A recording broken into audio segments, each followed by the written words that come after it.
In this video, let's understand how we can use check constraint with multiple columns.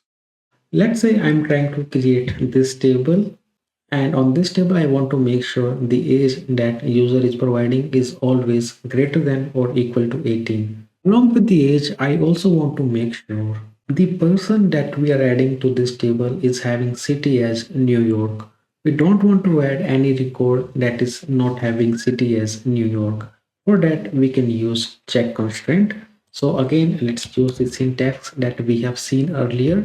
We can use the constraint keyword. Let's specify the name of our constraint and let's use the check keyword. And here we can specify the check that I want to perform. The first check that I want to do here is age of this person is greater than or equal to 18, and I can specify one more column here using the and keyword, and I can specify the city here should be New York. So this is how I can specify a check constraint that involves multiple columns in it. Let's create this table. Table has been created. Now let's try to insert some record in our persons table. I am saying employee ID, last name, first name, and the age is 17 and the city I am specifying is London.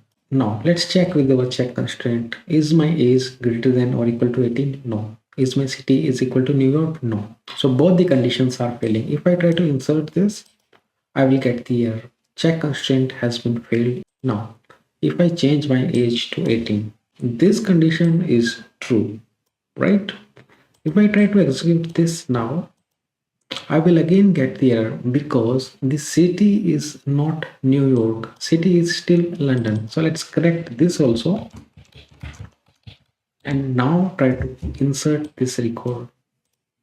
Now the record has been inserted, and if we check the data in the table, we can see the data has been inserted as expected.